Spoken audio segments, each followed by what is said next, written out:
The motorcycle's engine sputtered and died, just as Riley crested the hill overlooking the small town below.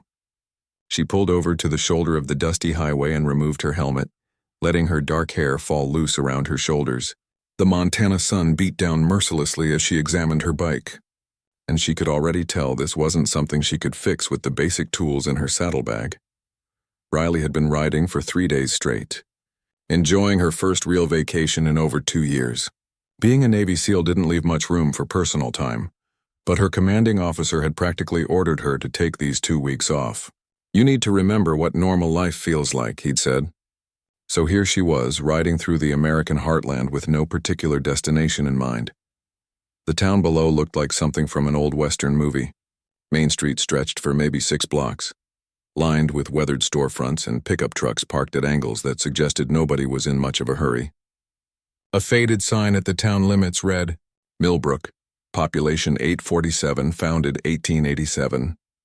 Riley figured it was as good a place as any to get her bike looked at. She coasted down the hill and pulled into the first gas station she saw. The place looked like it hadn't been updated since the 1970s, with rusty pumps and a small convenience store attached. A bell jingled as she pushed through the glass door, and the clerk behind the counter looked up from his magazine. He was a thin man in his 50s with graying hair and suspicious eyes that immediately took in Riley's dark skin, an out-of-state license plate visible through the window. "Help you?" he asked, though his tone suggested helping was the last thing on his mind. "My bike broke down just outside town," Riley said, keeping her voice friendly despite the man's obvious attitude. "Is there a mechanic around here who might take a look at it?" The clerk studied her for a long moment before jerking his thumb toward the back of the store. "Bobby's auto shop is 2 blocks down on Main Street, but I'd call first if I were you." He didn't offer to let her use the phone. Riley bought a bottle of water and some snacks, paying with cash to avoid any unnecessary interaction with her credit card. As she walked back to her bike, she noticed a group of men in their 20s and 30s had gathered near the gas pumps. They were all white, all wearing similar clothes, faded jeans, work boots, and ball caps with various logos. They weren't being openly hostile, but Riley could feel their eyes following her every movement. One of them, a tall man with a scraggly beard, stepped forward as she approached her motorcycle. "That's a nice bike," he said, though there was something in his voice that made the compliment sound like a threat. "Don't see many like that around here." "Thanks," Riley replied simply, not looking for conversation. She'd learned long ago that sometimes the best way to handle tension was to acknowledge it briefly and move on. "You passing through?" another man asked. This one was shorter but broader, with arms covered in tattoos that Riley recognized as having certain meanings in some circles. "Just getting my bike fixed," she said, pulling out her phone to look up the auto shop's number. No signal. That wasn't unusual in rural areas, but it was inconvenient. "Where you headed?" the bearded man pressed. Riley looked up at him directly.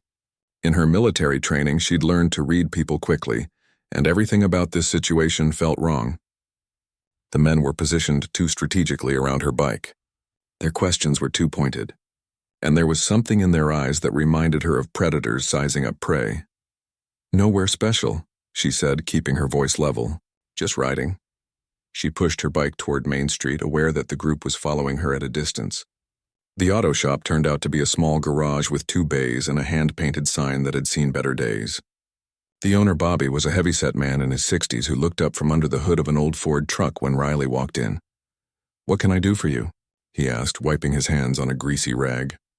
Riley explained about her motorcycle, and Bobby followed her outside to take a look. He spent several minutes examining the engine, making various humming sounds that didn't inspire confidence. "Well, the good news is I can fix it," he finally said. "Bad news is I'll need to order a part and it won't be here until Thursday." Today was Monday. Riley had been hoping for a quick fix that would get her back on the road within a few hours. "Is there anywhere in town I can stay while I wait?" Bobby pointed down the street. "Millbrook Inn is about the only place. Betty runs it and she's decent enough, but—" He hesitated, glancing around as if checking to see who might be listening. "Look, I don't know what your story is and it's none of my business. But this town ain't always friendly to outsiders, especially—" He trailed off, but his meaning was clear. "Especially people who look like me," Riley finished. Bobby nodded uncomfortably. "Just keep your head down and mind your own business and you should be fine." Most folks here are decent, but there's a few that—" He shrugged. "Well, let's just say they got old-fashioned ideas about things." Riley thanked him and walked to the Millbrook Inn, a two-story building that had probably been elegant once but now just looked tired. The lobby was small and clean, with an elderly woman behind the desk who introduced herself as Betty. Unlike the gas station clerk, Betty seemed genuinely friendly, though Riley caught her glancing nervously toward the window several times during their conversation. "We don't get many visitors," Betty explained as she handed Riley a room key. "Most people just drive through on their way to somewhere else." "You staying long?" "Just until Thursday when my bike gets fixed." Betty nodded and hesitated before speaking again. "Rooms on the second floor overlooking the back parking lot. Might be quieter for you there." There was something in her tone that suggested quiet wasn't the only benefit of that particular room. Riley's room was simple but clean, with a double bed, small TV, and a window that looked out over the inn's rear parking area and the fields beyond. She unpacked her few belongings and decided to walk around town to get a feel for the place. Years of military training had taught her to always know her environment, especially when that environment felt potentially hostile. Main Street was quiet in the afternoon heat, with only a few people visible. Riley noticed that conversation stopped when she walked by, and she could feel eyes watching her from shop windows and parked cars. At the town's small diner, she ordered coffee and a sandwich, enduring stares from the other customers and whispered conversations she couldn't quite hear. The waitress, a woman in her 40s named Carol, was polite but nervous. When Riley asked about local attractions or things to do, Carol's answers were short and uninformative. It was clear that the woman wanted Riley gone as quickly as possible, though whether that was from personal prejudice or concern for Riley's safety was unclear. As evening approached, Riley returned to the inn and noticed the same group of men from the gas station hanging around in the parking lot of a bar across the street. They weren't doing anything obviously threatening, but their presence felt deliberate. When she looked out her window later, she could see them still there, smoking cigarettes and occasionally glancing up at her window. Riley had faced dangerous situations in multiple countries around the world, but something about this felt different. In combat zones, the threats were usually obvious and immediate. Here the danger was more subtle, building slowly like storm clouds on the horizon. She made sure her door was locked and settled in for what she suspected might be a very long night in Millbrook.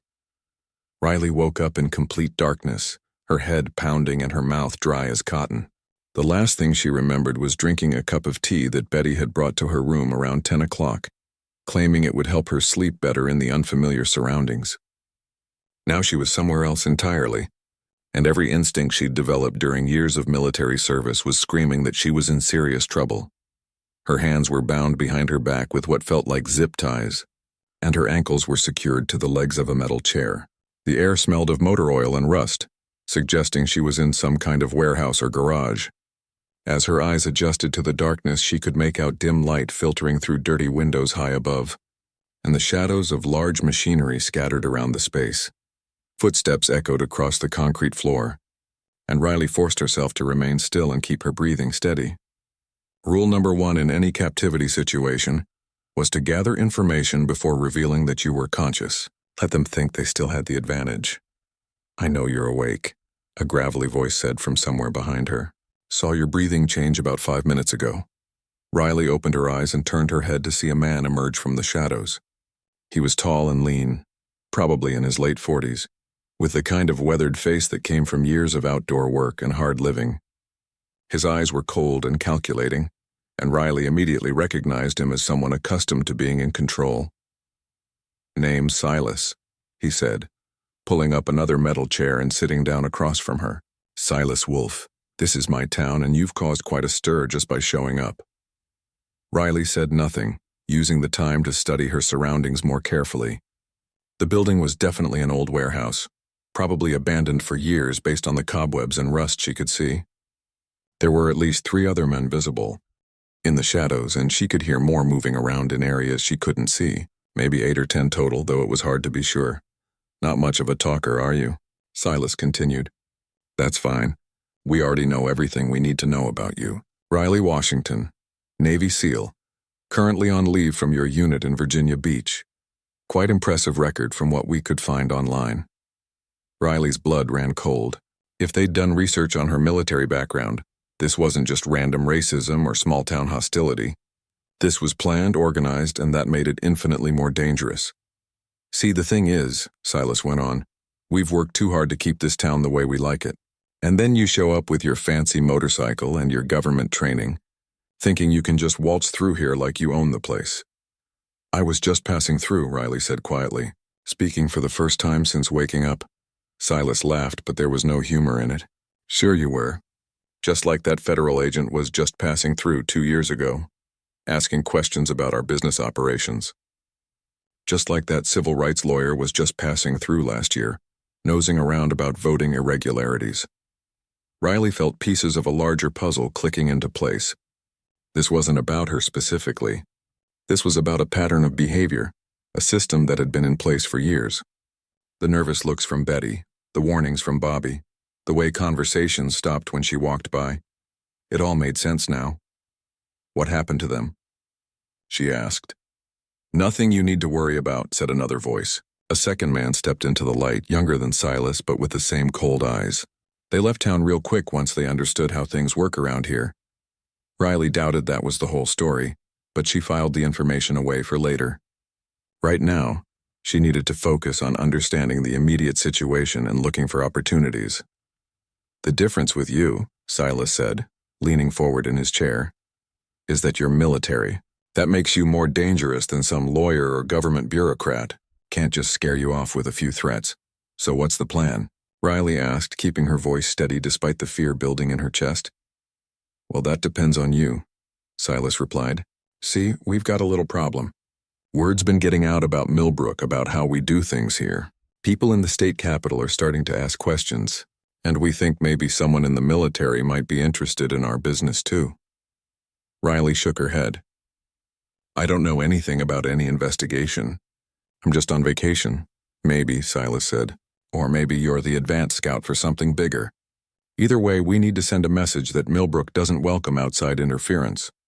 More footsteps approached from the darkness, and Riley counted at least 6 distinct voices as the men gathered around her chair.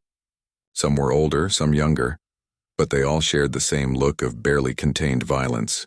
These weren't just random bigots. They were organized, disciplined in their own way, and completely convinced of their righteousness. Here's what's going to happen, Silas continued. You're going to tell us everything about why you're really here, who sent you, what they want to know, and what kind of support you might have coming. And then we're going to decide what to do with you. And if I don't know anything to tell you, Silas smiled, and Riley realized she'd never seen an expression that managed to be both friendly and terrifying at the same time. Oh, you'll tell us something. People always do, eventually. One of the younger men, clearly eager to prove himself, stepped forward. Maybe we should start with something simple. Show her we're serious. Patience, Curtis, Silas said, never taking his eyes off Riley. We've got all the time in the world. Riley forced herself to remain calm, even as her mind raced through possibilities. The zip ties were tight but not impossible to break if she could get the right leverage. The chair was old and might not hold up to sudden stress. The warehouse had multiple exits, though she couldn't see them all from her current position. Most importantly, these men were overconfident. They saw her as helpless, which meant they weren't taking proper precautions. You know, she said conversationally, I really was just passing through. But now I'm starting to think maybe someone should take a closer look at this place. Silas's friendly mask slipped for just a moment, revealing the anger underneath. Is that a threat? Just an observation, Riley replied. Small towns that work this hard to keep outsiders away usually have something worth hiding. Enough, Silas snapped, standing up abruptly. Curtis, go call your brother. Tell him to bring the sheriff by tomorrow morning. I want this cleaned up proper. Curtis nodded and disappeared into the shadows. Riley heard a door open and close somewhere in the distance. Meanwhile, the other men began setting up what looked like a more permanent watch. They brought in folding chairs and a cooler, clearly settling in for a long night. Comfortable? Silas asked, noting Riley's observation of their preparations. I've been in worse places, she said truthfully. I bet you have. Military training, special operations, all that tough guy stuff. But this ain't Afghanistan or wherever else you've been. This is Montana, and out here we do things different. Riley didn't respond, instead focusing on memorizing details about her captors. The young one called Curtis was nervous, eager to please, but inexperienced. An older man with gray hair seemed more professional, possibly ex-military himself based on his bearing. A third man kept checking his phone, suggesting he might be coordinating with people outside the warehouse. As the hours passed, Riley began to understand the full scope of what she was dealing with. These weren't just local racists acting on impulse. They had connections with law enforcement, a history of making problems disappear, and the kind of coordination that suggested long practice. Whatever had happened to the federal agent and civil rights lawyer, it hadn't been random violence. It had been systematic elimination of threats to their way of life. But they'd made one crucial mistake. They assumed that because they'd researched her military background, they understood what she was capable of. They knew she was a Navy SEAL, but they thought that just meant she was tougher than average. They had no idea that her training went far beyond physical strength and weapons proficiency. Riley had spent years learning how to survive in hostile territory, how to turn disadvantages into advantages, and how to remain patient while waiting for the perfect moment to act. Most importantly, she'd learned that the most dangerous opponents were often the ones who underestimated their enemies. As dawn approached and her captors began to relax into routine, Riley started planning her escape. She'd need to be smart about it, patient and absolutely ruthless when the time came, because she was beginning to understand that getting out of this warehouse alive might be the easy part. The real challenge would be making sure that what happened in Millbrook never happened to anyone else again. The sound of approaching vehicles broke the morning silence in the warehouse. Riley had been counting the hours since dawn, watching her captors settle into a routine that would soon become their downfall. Curtis had returned with his brother Dale, a heavy-set man who looked like he enjoyed violence more than was healthy.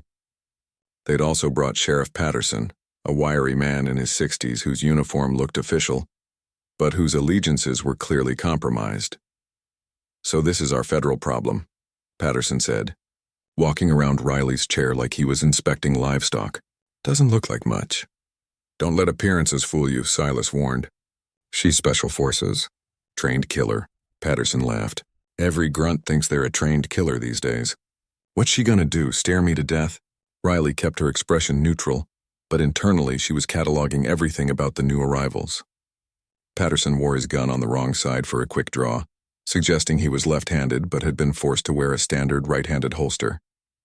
Dale had a knife clipped to his belt that he probably thought made him look dangerous, but the placement showed he'd never actually trained with it. Small details, but in her experience, small details often made the difference between life and death. "Here's what's going to happen," Patterson announced, clearly enjoying his moment of authority. "We're going to have ourselves a little conversation about federal interest in our community. Then we're going to take a drive out to Miller's Quarry, where a lot of problems seem to solve themselves." "Sheriff," Riley said quietly, using her most respectful tone, "I think there might be some confusion here. I'm not investigating anything. I'm just a tourist whose motorcycle broke down." "Save it," Patterson snapped. "We know who you are. We know what you do. And we know that people like you don't just randomly end up in places like Millbrook." Curtis stepped forward, clearly eager to prove himself to the older men. "Maybe we should rough her up a little first. Show her we're serious." This was the moment Riley had been waiting for. Curtis was young, overconfident, and about to make a mistake that would change everything. As he reached toward her, Riley suddenly shifted her weight and snapped the weakened legs of her chair. The motion was so quick and unexpected that Curtis stumbled forward off balance. Riley used his momentum against him, rolling backward and bringing her bound feet up to catch him in the solar plexus. As Curtis doubled over, gasping for air, Riley managed to work one hand free of the lei. Oozened zip ties. Years of escape and evasion training had taught her that the key wasn't brute strength. It was patience, timing, and the willingness to endure pain for the right opportunity. "What the hell?" Dale shouted, reaching for his knife, but Riley was already moving. She grabbed Curtis's belt, using him as a shield while she worked to free her other hand. The warehouse erupted into chaos as the men scrambled to respond to a situation they hadn't expected. Patterson went for his gun, but his awkward cross-draw gave Riley the seconds she needed. She shoved Curtis into his brother, sending both men tumbling to the ground, then rolled behind a piece of machinery as the sheriff's first shot rang out. "Spread out," Silas yelled. "She can't have gone far." But Riley was already moving, using skills she'd developed in urban warfare training. The warehouse was full of hiding spots and improvised weapons for someone who knew how to use them. A piece of rebar became a striking weapon. A loose chain became a snare. Years of training in close-quarters combat suddenly became very relevant. The men began searching for her systematically, but they were making noise and moving like amateurs. Riley could hear every step, every whispered conversation, every tactical mistake. Curtis was still wheezing from the hit to his chest. Dale was cursing and thrashing around like an angry bull. Patterson kept calling out orders that revealed their positions. Riley waited until two of the men passed her hiding spot, then emerged silently behind them. The first man went down without making a sound, taken out by a sleeper hold that her instructors had drilled into her thousands of times. The second man started to turn, but Riley was already there, using his own momentum to send him crashing into a metal support beam. "She's over here," someone shouted, but Riley was already gone, moving through the warehouse like a ghost. She'd learned in Afghanistan that the key to surviving when outnumbered was to never be where the enemy expected you to be. Dale appeared around a corner, knife in hand, clearly thinking he was the hunter instead of the prey. Riley let him get close enough to commit to his attack, then sidestepped and used his own force to drive the knife into a wooden crate. While he struggled to pull it free, she struck pressure points that would leave him unconscious for at least 20 minutes. "This is impossible," she heard Curtis gasp from somewhere in the darkness. "There's only one of her." "Shut up and keep looking," Silas hissed back, but Riley could hear the uncertainty in his voice. The man who'd been so confident when she was tied to a chair was starting to realize that he'd made a serious miscalculation.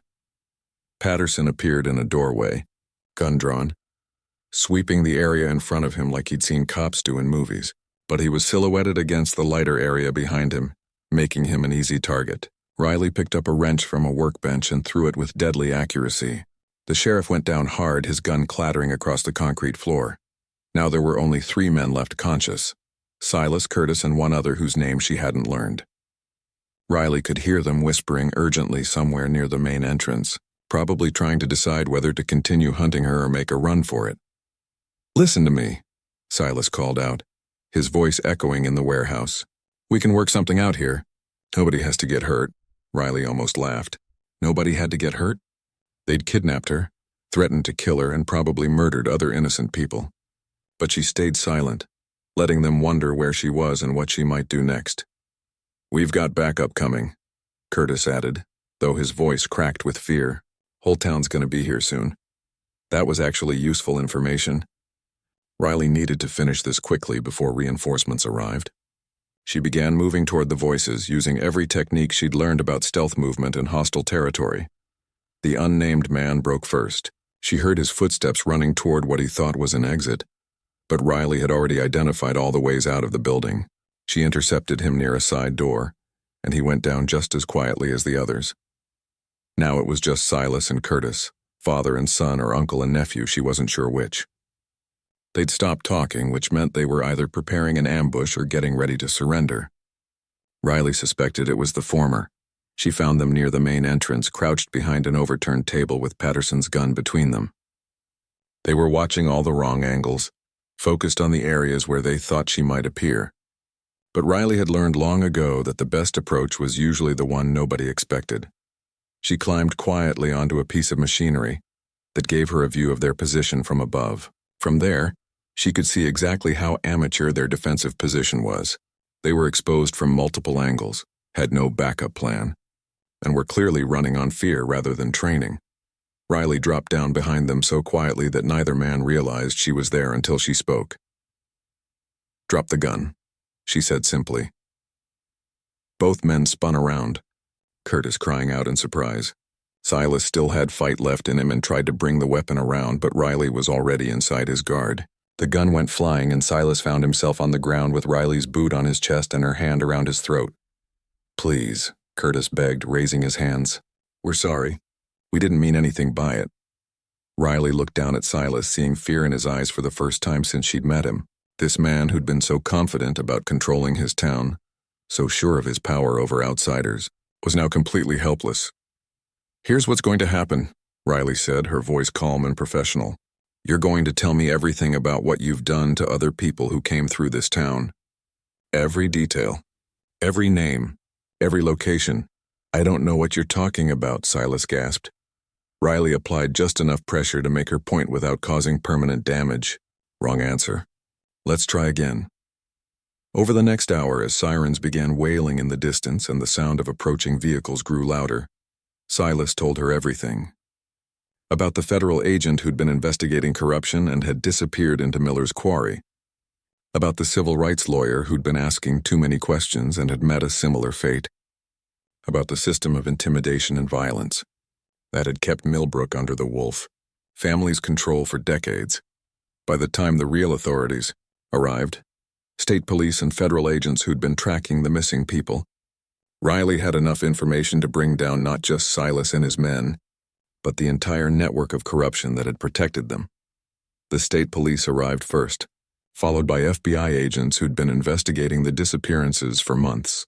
Riley found herself in the strange position of being both victim and witness as she gave her statement to Agent Jennifer Torres, a sharp-eyed woman who seemed to understand immediately that there was more to this story than a simple kidnapping. So, let me get this straight, Torres said, reviewing her notes.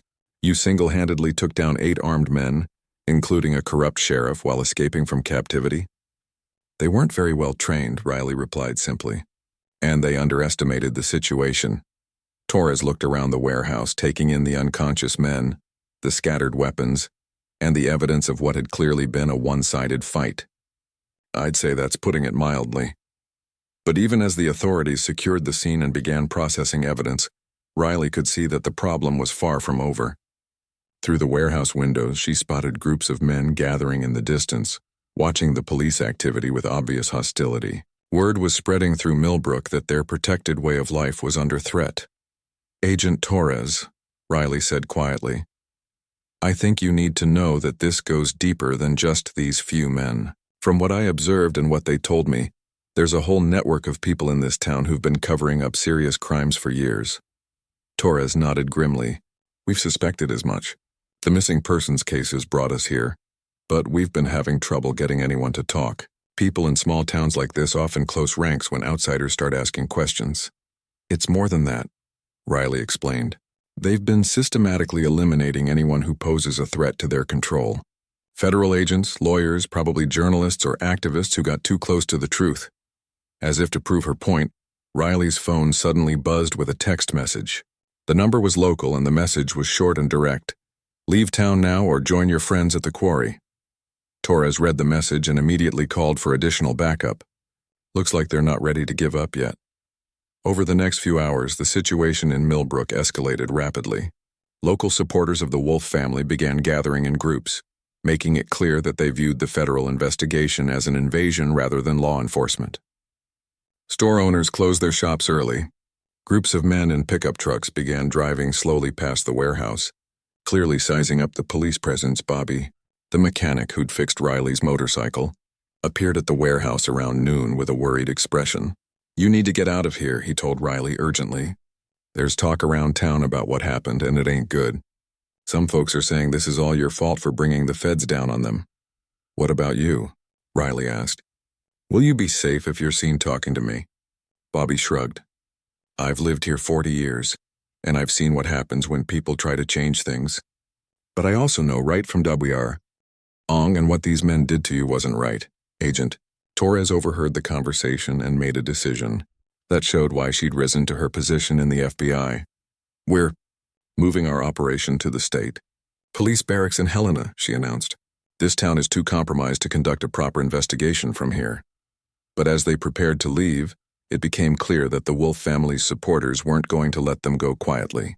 A convoy of pickup trucks had positioned themselves to block the main road out of town. More vehicles were gathering at the other potential exit routes. Riley found herself in the middle of what was essentially a siege. This is Agent Torres requesting immediate backup at our location. She spoke into her radio. We have multiple vehicles attempting to block our egress, and the situation is escalating. Riley watched the developing standoff with a professional eye. The townspeople had numbers and local knowledge, but they were disorganized and emotional. The federal agents had training and proper equipment, but they were outnumbered and operating in unfamiliar territory. It was exactly the kind of situation that could turn deadly very quickly. "Agent Torres," Riley said, "I have an idea, but you're not going to like it. At this point, I'm open to suggestions. Let me go out there and talk to them. They see me as the source of their problems. Maybe I can draw their attention while you get the evidence and witnesses out of town." Torres shook her head immediately. "Absolutely not. We're not using you as bait." "I'm not talking about being bait," Riley explained. "I'm talking about taking control of the situation. These people are angry and scared, but they're not organized. If I can disrupt their coordination, you might have a window to move." Before Torres could object further, the sound of breaking glass came from the direction of the inn. Someone had thrown a rock through Betty's front window, and Riley could see the elderly woman standing in her doorway looking terrified. "That's it," Riley said, her voice hard. "These people want to blame me for their problems? Fine. Let's see how well they handle the consequences." Despite Torres's protests, Riley walked out of the warehouse and toward the main group of vehicles blocking the road. As she approached, engines revved and men climbed out of their trucks, some carrying baseball bats or tire irons. But Riley noticed that none of them had firearms visible, which suggested they were still trying to maintain some pretense that this was a legitimate protest rather than an armed confrontation. "You're the one," called out a man Riley recognized from the gas station. "You're the one who brought all this trouble to our town." "No," Riley replied, her voice carrying clearly in the afternoon air. "Your trouble was already here. I just helped people see it." "We don't want your kind here," another man shouted. "We were doing just fine before you showed up." Riley looked around at the gathered crowd, noting their positions, their weapons, their level of organization. These weren't trained fighters. They were angry citizens who'd been told their way of life was under attack. Many of them probably didn't even know the full extent of what the Wolf family had been doing. "Let me ask you something," Riley said, loud enough for everyone to hear. "How many of you actually knew that people were being murdered? How many of you knew about the federal agent who disappeared last year? How many of you knew about Miller's quarry?" She saw confusion and uncertainty on several faces. Some of these people were true believers in the Wolf family's cause, but others were clearly learning details for the first time. "That's all lies," one of the leaders shouted, but his voice lacked conviction. "Is it?" Riley challenged. "Then why don't you ask Sheriff Patterson?" "Oh wait, you can't because he's in federal custody right now, confessing to multiple counts of conspiracy and accessory to murder." The crowd began to murmur among themselves, and Riley could see doubt creeping into their expressions. This was the moment she'd been waiting for, the crack in their unity that she could exploit. "Here's what's going to happen," she continued, her voice taking on the command tone she'd learned in military leadership training. "The people who were actually involved in crimes are going to face justice. The rest of you are going to go home to your families and think about whether this is really the hill you want to die on." "And if we don't?" demanded the apparent leader of the group. Riley smiled, but there was no warmth in it. "Then you're going to learn what it really means to fight someone with military training. Your choice." The standoff lasted another hour, but gradually the crowd began to disperse. Some left because they genuinely hadn't known about the murders and didn't want to be associated with them. Others left because they realized that blocking federal agents wasn't going to end well for them legally. A few hardcore supporters remained, but without broad community support. They were just a handful of angry individuals rather than a real threat. As the sun set over Millbrook, Riley stood watching the last of the protesters drive away. Agent Torres approached her with something that might have been respect in her expression. "How did you know they'd back down?" Torres asked. "Because most people, even people with wrong ideas, don't actually want to die for them," Riley explained. "They were scared and angry, but they weren't committed enough to face real consequences. The ones who were truly dangerous were already in custody. And if you'd been wrong?" Riley looked at the federal agent with the calm expression of someone who'd faced death many times before. "Then we would have had a very different kind of conversation." 3 months later, Riley returned to Millbrook for the final court proceedings. The town looked different now, quieter but somehow cleaner, like a weight had been lifted from its shoulders. The federal investigation had uncovered decades of corruption, murder, and intimidation, resulting in over 30 arrests and the complete dismantling of the power structure that had controlled the community for generations. Betty still ran the Millbrook Inn, but now she smiled genuinely when she saw Riley walk through the door. "Never thought I'd see you again," she said, embracing her like an old friend. "Heard you've been busy." Riley had indeed been busy. After her testimony helped convict Silas Wolf and his associates for multiple murders, she'd been approached by the FBI about consulting on similar cases in other small towns across the country. It turned out that Millbrook wasn't unique. There were dozens of communities where local power structures had been covering up serious crimes for years. "How's the town adjusting?" Riley asked as Betty showed her to the same room she'd stayed in during her first eventful visit. "Better than you might expect," Betty replied. "New sheriff's a good man, brought in from outside. Some folks left town after everything came out, but most stayed. Turns out people are pretty adaptable when they're not living in fear." Bobby was still running his auto shop, but now he had a sign in his window advertising all visitors welcome. When Riley stopped by to say hello, he grinned and shook his head in amazement. "You know, I've been thinking about what happened here," he said, wiping his hands on a shop rag that was actually clean now. "All those years we told ourselves we were just keeping to ourselves, not bothering anybody. But really we were just too scared to stand up to the people who were hurting others.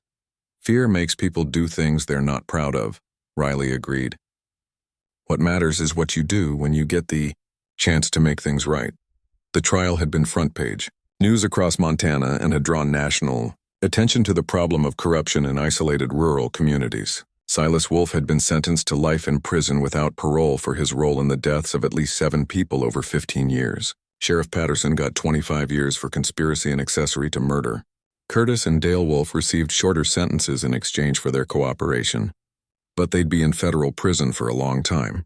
More importantly, the investigation had led to policy changes at the state level, new oversight procedures for small-town law enforcement, better communication between federal agencies and local communities, training programs to help citizens recognize and report corruption. Riley had even been invited to speak at law enforcement conferences about the warning signs of systematic criminal activity in isolated communities. But perhaps the most satisfying outcome was what had happened to Miller's Quarry. The remote location where bodies had been dumped for years was now the site of a memorial garden, tended by volunteers from Millbrook and surrounding towns. A simple stone marker listed the names of the known victims, with space left for others who might still be identified as the investigation continued. Riley visited the memorial on her last day in town, bringing flowers and standing quietly among the native plants that had been carefully chosen to thrive in Montana's harsh climate. Agent Torres met her there, having driven up from Helena for the final wrap-up meetings. "Any regrets?" Torres asked, noting Riley's thoughtful expression. "Just one," Riley replied. "I wish I could have gotten here sooner. Maybe some of those people would still be alive." "You can't save everyone," Torres said gently, "but you saved this town, and probably a lot of future victims who will never know what you did for them." They stood in comfortable silence for a while, watching the sun set over the mountains that surrounded the small community. Millbrook would never be the same as it was before Riley's motorcycle broke down on that dusty highway. But that was exactly the point. Sometimes change was painful, but it was also necessary. "What's next for you?" Torres asked as they walked back toward town. "Back to my unit for now," Riley said.